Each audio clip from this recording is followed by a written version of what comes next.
बंधुओं, आज हमारा पूरा देश हर्ष और उल्लास के साथ 77वां गणतंत्र दिवस मना रहा है। आप सभी को हमारे इस राष्ट्रीय पर्व की हार्दिक शुभकामनाएं और बधाई देता हूं। मित्रों,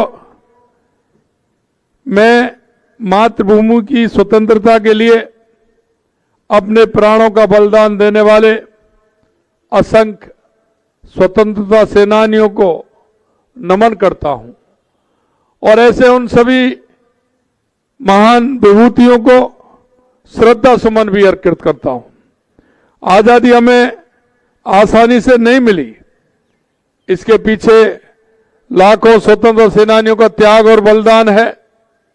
और आप सभी जानते हैं कि उन्होंने देश की आजादी के लिए अपना सब कुछ न्यौछावर कर दिया। आज हम देखते हैं कि हमारा संविधान 1950 को लागू हुआ और भारत एक लोकतांत्रिक गणराज्य बना। और हमें इस बात की भी खुशी है कि हमारा ये संविधान दुनिया का सबसे बड़ा लिखित संविधान है। और मैं बाबा साहब भीमराव अंबेडकर एवं संविधान निर्माताओं को, मैं उनको भी श्रद्धा सुमन अर्पित करता हूं कि उन्होंने इस संविधान को जिस खूबी के साथ मनाया, निश्चित रूप से आप हम सब आज उसकी पालना करते हुए हमारा देश आगे बढ़ रहा है। देश के यशस्वी प्रधानमंत्री नरेंद्र मोदी जी के नेतृत्व में, उनके मार्गदर्शन में हमारी डबल इंजन की सरकार, जैसा माननीय प्रधानमंत्री जी कहते हैं, युवा, महिला, गरीब, किसान, मजदूर, हम इन सभी को साथ लेकर के चलते हैं। और आप देख रहे हैं लगातार हमारी सरकार भी काम कर रही है, चाहे वो गरीब कल्याण की योजनाएं हो, चाहे विकास की योजनाएं हो, चाहे महिला उत्थान के लिए और सशक्तिकरण के लिए काम हो, या युवा वर्ग के उत्थान के लिए काम हो। निश्चित रूप से हमारी सरकार लगातार काम कर रही है। देश के यशस्वी प्रधानमंत्री नरेंद्र मोदी जी के नेतृत्व में देश आगे बढ़ रहा है। राजस्थान, चाहे बिजली हो, पानी हो, शिक्षा हो, चिकित्सा हो, हर क्षेत्र में हमारी सरकार काम कर रही है। और मैं आपसे कहना चाहता हूं, अभी कजोड़मल जी कह रहे थे, क्योंकि हमारे इस देश का या प्रदेश का भविष्य हमारा युवा है। अगर युवा हमारा ठीक प्रकार से रहेगा, उसको सशक्त किया जाएगा, उसको आगे बढ़ाया जाएगा, तो हमारा देश भी सशक्त होगा, हमारा प्रदेश भी सशक्त होगा। युवा देश और प्रदेश का भविष्य है, इसलिए युवाओं को शिक्षण, प्रशिक्षण, रोजगार के भरपूर अवसर उपलब्ध कराए जा रहे हैं। मैं आपको बताना चाहता हूं कि हमारी सरकार अब तक 1 लाख से अधिक पदों पर राजकीय नियुक्ति दे दी गई है। 1,54,000 से अधिक पदों पर भर्ती प्रक्रियाधीन है और इस साल 1 लाख पदों की भर्तियों का कैलेंडर भी जारी कर दिया है। इस तरह से हम भर्तियों के 3.5 लाख के आंकड़े को पार कर चुके हैं। मुझे पूरा विश्वास है कि हमने 5 साल में 4 लाख सरकारी नौकरियों का वायदा किया। मैं आपको विश्वास दिलाता हूं, उससे ज्यादा सरकारी नौकरियां हम दे करके रहेंगे, ये भी मैं कहना चाहता हूं। हमने निजी क्षेत्र में लगभग 2.5 लाख युवाओं को रोजगार उपलब्ध कराया है। और आपने देखा है, पहली साल में ही हमने राइजिंग राजस्थान किया। उस राइजिंग राजस्थान के माध्यम से 8 लाख करोड़ से ऊपर के काम जमीन पर आ गए। और हम आपको विश्वास दिलाना चाहते हैं कि लगातार हमारा प्रदेश उद्योग में, सोलर में, माइनिंग में, हर चीज में आगे बढ़ रहा है। आपको यह भी पता है कि जो 8 लाख करोड़ के एमओयू आएंगे, निश्चित रूप से हमारे युवाओं को मौका मिलेगा। और मैं तो ये कहना चाहता हूं कि जो युवा सरकारी नौकरी पाना चाहते हैं, वो तो पाना चाहते हैं, वो पाएंगे। लेकिन मैं मेरे युवाओं से आह्वान करना चाहता हूं कि आप नौकरी लेने वाले नहीं, आप नौकरी देने वाले बनिए। हम राजस्थान के हर क्षेत्र में जहां आवश्यकता है उसको निश्चित रूप से हम पूरा करेंगे। हमने 71 नए राजकीय महाविद्यालय की स्थापना की है। हमने युवाओं के सर्वांगीण विकास के लिए राजस्थान युवा नीति, रोजगार नीति लागू की है।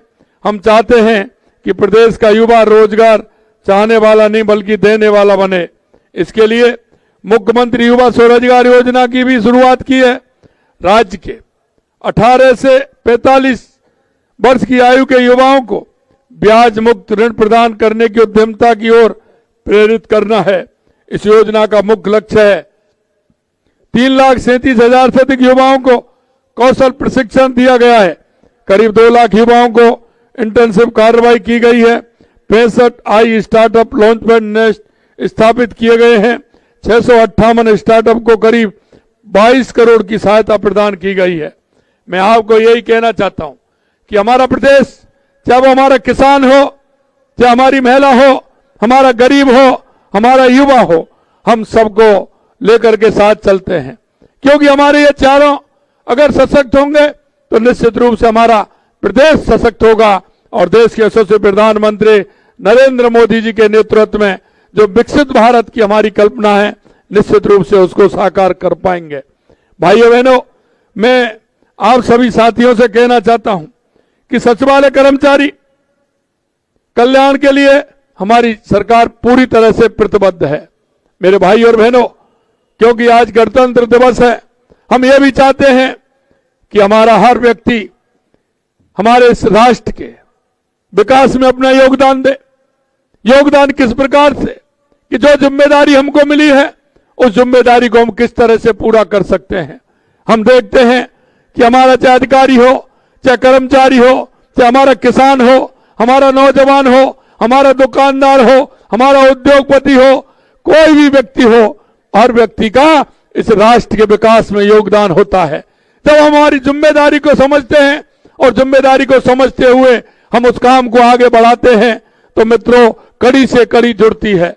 और वो कड़ी से कड़ी इसलिए जुड़ती है कि अगर हम काम करेंगे तो निश्चित रूप से वो काम जमीन पर उतरेगा, क्योंकि उस व्यक्ति को जो आवश्यकता है वो आपके पास आता है। और मैं आपसे यही कहना चाहता हूं, चाहे हमारे अधिकारी हो, हमारे कर्मचारी हो, चाहे प्राइवेट क्षेत्र में काम करने वाले हों, हम हमारे मन से काम करेंगे, लगन के साथ काम करेंगे तो निश्चित रूप से हमारा काम के माध्यम से आम जनता को उसका लाभ होगा, हर व्यक्ति को उसका फायदा मिलेगा और वो व्यक्ति सशक्त होगा। अगर वो सशक्त होगा तो निश्चित रूप से हमारा प्रदेश सशक्त होगा, हमारा देश सशक्त होगा। आप सचिवालय में काम करते हैं और सचिवालय के कर्मचारी हैं जहां से सरकार की नीतियां, योजनाओं की शुरुआत होती है। प्रशासन का शीर्ष संस्था होने के नाते सचिवालय कर्मचारियों का विशेष दायित्व बनता है कि वे राज्य सरकार की कार्य योजना को त्वरित गति से जनता तक पहुंचाएं ताकि उनको योजनाओं का समुचित लाभ मिल सके। मैंने पिछली बार भी कहा था, क्योंकि प्रदेश की जनता की आशा और उम्मीद इस सचिवालय से बहुत होती है, क्योंकि वो लोग सचिवालय की तरफ भी देखते हैं। जो काम होते हैं वो इस सचिवालय से होते हैं। उनके लिए सचिवालय एक मंदिर है, आस्था का प्रतीक है कि हमारी जो काम है वो यहां से होता है और आप उस मंदिर में विराजमान हैं। मैं आपसे कहना चाहता हूं, इस मंदिर को किस प्रकार से हम उस आमजन को लाभ देने का काम कर सकते हैं। मेरे भाई और बहनों, मैं इतना कहना चाहता हूं, जो आशा और उम्मीदों पर हम काम करते हैं तो जनता की उम्मीदें भी बढ़ती हैं। हम जानते हैं कि जनता की उम्मीद उसी से बढ़ती है जो करने वाला होता है। आप इस सचिवालय में बैठ करके काम करने वाले हो, इसलिए जनता की बहुत बड़ी आस आपसे है। और मैं ये भी कहना चाहता हूं कि आपकी आस निश्चित रूप से सरकार से है। मैं ये भी आपको कहना चाहता हूं कि हमारी सरकार आपकी हर बात को निश्चित रूप से उस पर ध्यान करते हुए हम कोशिश करेंगे कि उसको किस तरह से पूरा करें, क्योंकि आप हमारे परिवार के हो, आप हमारी सरकार के हिस्सा हो, आप वो लोग हो जो सरकार की योजनाओं को आगे बढ़ाने का काम करते हैं। मैं आपको यही विश्वास दिलाता हूं कि आप निश्चित रूप से शासन सचिवालय में रिक्त लिपिक ग्रेड द्वितीय के 584 एवं शीघ्र लिपिक के 194 पदों पर भर्ती के क्रम में 557 अभ्यर्थियों ने लिपिक ग्रेड द्वितीय के पद पर कार्य ग्रहण कर लिया है। शेष पदों पर नियुक्ति प्रक्रियाधीन है। शीघ्र लिपिक भर्ती परीक्षा 2024 का परिणाम जारी किया जा चुका है। ये दस्तावेज सत्यापन की कार्रवाई की प्रक्रियाधीन में है। राजस्थान मृत सरकारी कर्मचारियों के आश्रितों को अनुकंपा नियुक्ति के 73 प्रकरणों में शिथिल दंड प्रदान किया गया है। कार्मिक विभाग द्वारा विभागीय सेवा नियमों एवं विविध सेवा नियमों में संशोधन की 14 अधिसूचनाएं पर पत्र जारी किए गए हैं। राजस्थान मृत सरकारी कर्मचारियों के आश्रितों को अनुकंपा नियुक्ति में टंकण परीक्षा में शामिल होने हेतु 2 अतिरिक्त अवसर प्रदान किए गए हैं। राजस्थान मृत सरकारी कर्मचारियों के आश्रितों के लिए आवेदन करने की समय सीमा 90 दिन से बढ़ा करके 180 दिन कर दी गई है, जिससे उनको किसी भी तरह की परेशानी नहीं हो। इससे मृतक कार्मिकों के आश्रितों को आवेदन करने के लिए पर्याप्त समय मिल सकेगा। प्रतीक्षा सूची की वैधता अवधि 6 माह से बढ़ा करके 1 वर्ष की है। कर्मचारियों के हितों को ध्यान में रखते हुए समय समय पर सरकार सकारात्मक कदम उठाएगी। आपके कैडर संबंधी समस्याओं और विसंगतियों के समाधान के लिए मुख्य सचिव की अध्यक्षता में एक कमेटी बना दी जाएगी और विसंगतियों का समाधान किया जाएगा। इसी प्रकार आपके कार्य कुशलता और दक्षता को बढ़ाने के लिए सचिव कार्मिक की अध्यक्षता में भी एक कमेटी का गठन किया जाएगा, जो कार्य संबंधी सुविधाओं के बारे में अनुशंसा करेगी। मित्रों, आज गणतंत्र दिवस के इस गौरवशाली अवसर पर उपलब्धियों पर गर्व करने के साथ ही हमें नए संकल्पों को साथ आगे बढ़ना है। आइए हम सब मिलकर ये प्रण लें कि भारत को विकसित, आत्मनिर्भर और विश्व में अग्रणी राष्ट्र बनाने में हम सबका योगदान हो।